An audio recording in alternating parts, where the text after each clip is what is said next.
off, Fang Face! The good guys are here! Get off our planet! Cause we're the Power Rangers! And we're Walter not Jones fought monsters on this show every single week with 9 fingers, and nobody ever said a word about it. That's one of 23.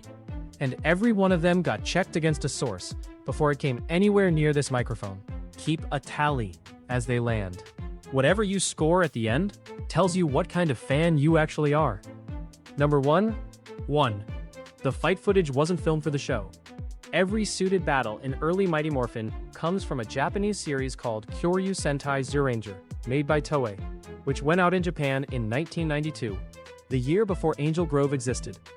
Saban licensed that footage and then built an entirely separate American show around it. Teenagers in a juice bar, teenagers in a school corridor. Cut to the helmets, and suddenly you're watching Tokyo. And here's the part that still gets me. Those 5 suits aren't replicas. They're the actual Zyuranger costumes, and they carry right through all 3 seasons of Mighty Morphin. 2 shows stitched into one. Most of us never noticed the join. 2. That's also why Rita never shared a frame with the teenagers early on. She physically couldn't. Rita's body was Michiko Soga, a Japanese actress who played the witch Bandora in Zyuranger, filmed on the other side of the world before anybody in America had written a line for her. Her voice was Barbara Goodson, recorded in a Los Angeles booth, watching a mouth she had to guess at. Then from season 2, the production put Carla Perez in the costume so they could finally film Rita to order, and Goodson kept the voice on top. 3 people, 1 witch, and none of them ever in the same room. Soga did come back one last time in 2006, playing Rita's redeemed self in Mystic Force. Lovely full circle for a woman most Western fans never knew the name of. We did a whole video on them. 3. Back to those 9 fingers. Walter Jones is missing the middle finger on his left hand, and he lost it when he was 4 years old. He's told the story himself many times. He and his sister found a Derringer, a little pistol small enough that 2 small children genuinely thought it was a toy, and they started play shooting each other with it. It didn't fire, so Walter, being 4, decided he'd fix it. It fired. And the thing that gets me isn't the accident, it's everything after it. That man did his own dancing, his own martial arts, and a huge chunk of his own physical work on a show built entirely around hands. The show never once mentioned it. It's visible in basically every episode. Go and check. You'll never unsee it. Right? Quick one, before this gets properly strange. Everything here is checked against a source, which apparently counts as a personality now.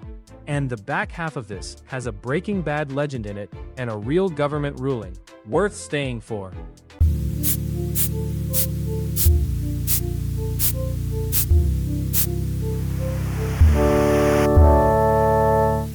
Congratulations on a job well done. Now that you have become Power Rangers. Back into it. They get stranger from here. 4. It's Morphin time is spelled without the G. Morphin. That's not a typo that got away from someone. It's the spelling on the trademark filings. So it was a deliberate branding call from the top. Though I'll be honest with you here. Nobody at Saban ever explained the reasoning anywhere I can point at. So I'm not going to invent a reason for you. What I can say is what the 90s valued. It's punchier on a logo. It's punchier on a toy box. It's easier to own legally when it isn't a real word. The 90s ran on marketing-proof spelling. 5. The original cast weren't unionized. That one sentence explains more about this show than any other fact in this video. No union meant no minimum, no residuals worth the name, no protection when 3 of them asked to be paid something closer to what a hit show pays. So in 1994, they were simply written out. Their characters got sent to a peace conference in Switzerland, their voices got dubbed by other actors over existing footage, and the show carried on like nothing had happened. The walkout, the dubbed voices, the recycled footage, full story in our original cast video. It's fact number 5, because it's the fact that explains half the others. 6. Angel Grove's monster battles happen in the same handful of Los Angeles County locations over and over. Santa Clarita and Valencia mostly, because that's where the studio was and nobody was driving a crew any further than they had to. Vasquez Rocks, those famous slanted slabs you've seen in Star Trek and Blazing Saddles, is the one the command center was always matted onto. Bronson Canyon, Griffith Park, and that quarry, always the quarry. The fate of the entire planet was decided in one gravel pit outside Los Angeles, and we all agreed not to care. 7. The Putties were professional stunt performers in gray paint and blank faces, and they have names. Danny Wayne Stallcup, Ed Neal, Eric Betts, Hien Win, David Wald. Stallcup in particular is basically half the villains you remember. He was inside Goldar, inside Rito, inside Eldar.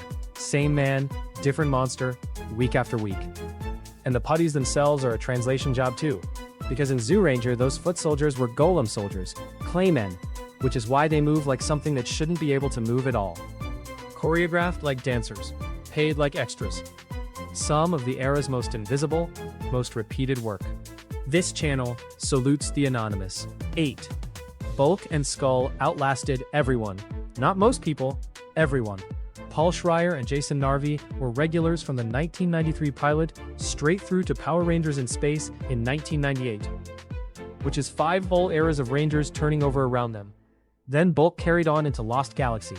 Then a Wild Force cameo. Then, and this is the bit that makes me laugh, they came back in Power Rangers Samurai in 2011 and 2012, with Bulk now training Skull's son. Schreier holds the record for most appearances in the entire franchise.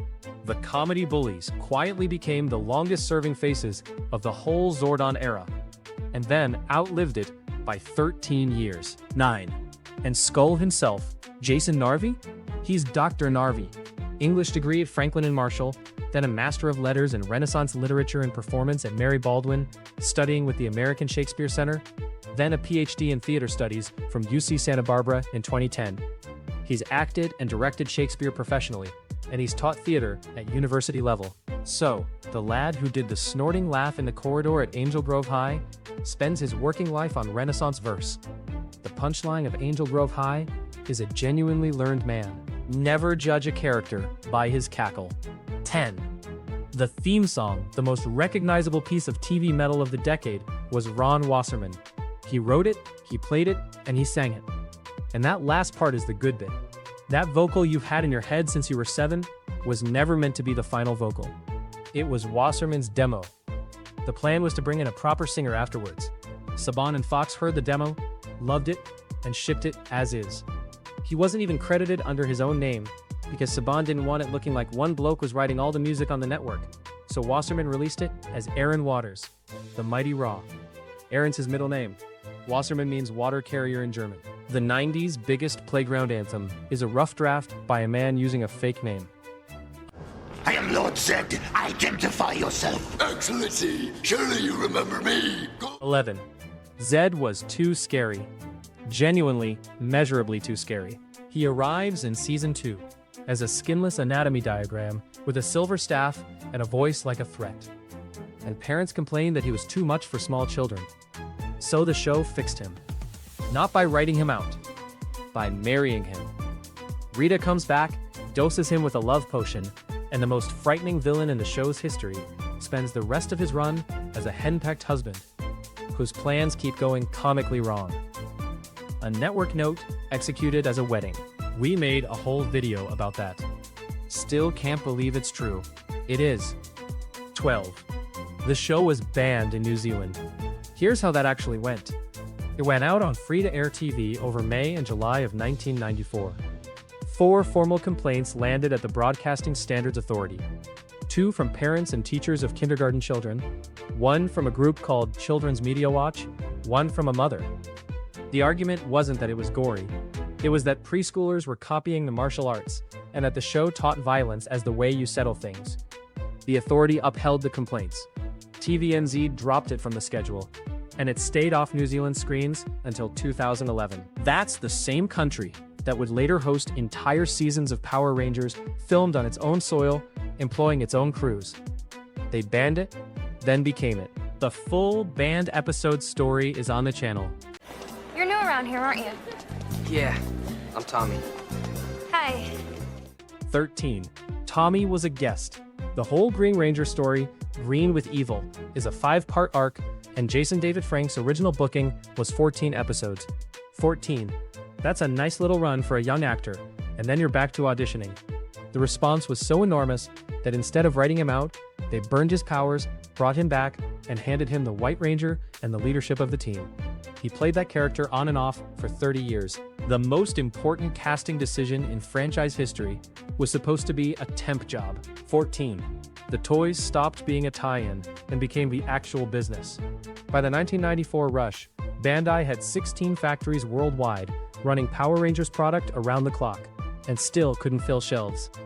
They were reportedly fielding hundreds of calls a day from furious parents who couldn't find one. People drove across state lines to raid stores in other states. People queued outside shops before opening for whatever was left. And the money, in 1 year, ran to roughly $1 billion. Just think about that shape for a second. The show was almost incidental to the merchandising empire it dragged behind it. 15. Thuy Trang, the original Yellow Ranger, was a refugee. She was born in Saigon. Her father served in the South Vietnamese army, and after the fall of Saigon he had to leave without them and get to America alone, then petition to bring his family out. So Thuy, her mother, and her siblings waited in a detention camp. In 1979, they got onto a cargo ship bound for Hong Kong, and by her family's account, she was so ill on that crossing that other passengers thought she'd died, and her mother had to physically stop them from putting her over the side. She reached America in 1980 and grew up in California. 13 years later, she's on national television as one of 5 heroes. The first hero a generation of Asian American kids saw on TV had lived a braver story than anything the show wrote for her. Her full story and her loss is told properly in our memorial video. 16. Amy Jo Johnson's gymnastics weren't acting, and they weren't a hobby either. She started at 7. She competed seriously, at a level that took her well beyond her home state. And then in her early teens, she decided she wanted to act instead, and walked away from it. Cape Cod to New York, drama school, then Los Angeles. And the thing that got a young unknown into a spandex show was exactly the skill she'd supposedly given up. Kimberly's flips are real. That's a real gymnast in the frame. No stunt double needed for half of what made the Pink Ranger cool. 17. Here it is. Bryan Cranston, Walter White himself, Malcolm's dad, worked on Mighty Morphin Power Rangers, dubbing monsters. And we can name them. He's Snizzard, the arrow-firing snake thing from Foul Play in the Sky. He's Twin Man from A Bad Reflection on You. This is years before Malcolm in the Middle, decades before Heisenberg, back when he was a jobbing voice actor, taking dubbing work in Los Angeles, because dubbing work paid. Breaking Bad's lead was on the evil Space Empire's payroll. 18. And it goes one step further, but not in the direction most people tell you. You've heard that the Blue Ranger's surname, Cranston, was named after Bryan. Cranston himself has told that story publicly. Here's the wrinkle. There's a Saban pilot from 1986 called Bioman, 7 years before Power Rangers aired, and there is already a Billy Cranston written into it before Bryan had anything to do with the company. So either the name came first, and the coincidence is astonishing, or somebody remembers it differently than the paperwork. And I'll be straight with you, I can't sit here and tell you which, because nobody's published the documents that would settle it. What I can tell you is the final loop. The 2017 film cast R.J. Cyler as Billy Cranston, and cast Bryan Cranston as Zordon. Same film. The loop closed anyway. Hollywood is a small quarry. 19. There's an entire unaired pilot, and the Yellow Ranger in it isn't Thuy Trang. It's an actress called Audrey Dubois, filming a version of Day of the Dumpster that never went out. Different tone, different effects. And the reason she isn't in the show you watched is depressingly ordinary. She was living in Arizona with a job and a life, and getting cast meant uprooting to Los Angeles. So she asked for more money to cover the move. They said no. That was that, and the part went to Thuy Trang. Dubois has since talked about the conditions on that shoot too. 12 to 14-hour days, when a union day is 8 to 10, and a crew member going down with heat stroke in the desert. The pilot leaked. Fans have dissected every frame, and it's got a full video of its own. The show you memorized is Draft 2. I'm detecting unusual behavior. What happened to you outside? Who cares what you're detecting, you big floating head? 20. Alpha 5 was never one person. Never. There's a performer bent double inside the suit, and a completely separate actor doing the voice. And even the suit changed hands. Romy J. Sharf first, then Sandy Selner, then Donane Kistler. The voice was Richard Stephen Horvitz, throughout Mighty Morphin, Zeo, and Turbo.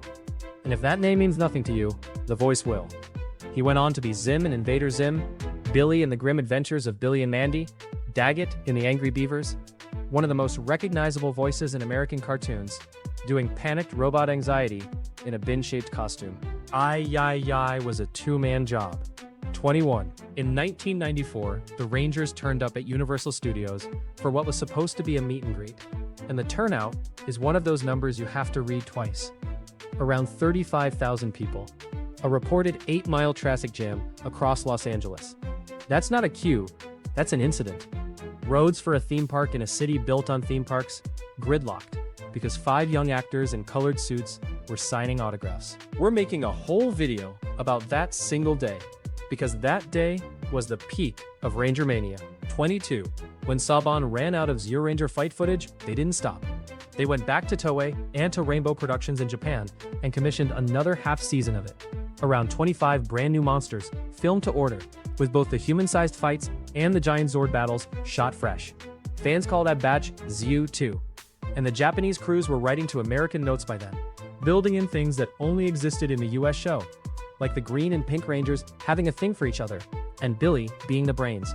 So for a stretch there, the Japanese show that Power Rangers was borrowing from didn't exist as a show at all. Japan was filming it just for us. 23. And the big one. This whole thing nearly didn't happen, and it took one man the better part of a decade to force it through. Haim Saban saw a Super Sentai series in Japan in 1984, a show called Bioman, and understood immediately what it could be in America. In 1986, he shot his own pilot, called Bioman. Then he took it round the networks, and they said no. Then they said no again. Roughly 5 years of no, from essentially everyone, because the industry's read was that American kids would clock the mismatch and switch off. He kept going until 1992, when Margaret Loesch at Fox Kids finally said yes. And by then his original show was so out of date, he binned it and started again with whatever was airing in Japan that year, which happened to be Zyuranger, the defining kids franchise of the decade. $1 billion of toys in a single year, 30 seasons, all of it, exists because one man refused to hear no for 8 years, and because one executive finally didn't say it. Let's do it! Power Rangers! Every gatekeeper was wrong. The audience decides. Write that on the tribe's flag. It's the most Power Rangers fact of them all. Scorecard time, under 10. Welcome, new friend. The archive binge starts tonight, 10 to 17. Certified 90s kid. Your VHS collection was respectable, 18 or more. You're one of us, and you already know which videos to watch next. And here's the quiet thesis of this whole channel. The true stories. The 9 fingers, the refugee hero, the rejected pitch, the temp job that became a legend, are better than anything the clickbait farms invent. Reality outrights the algorithm every time. You just have to check it.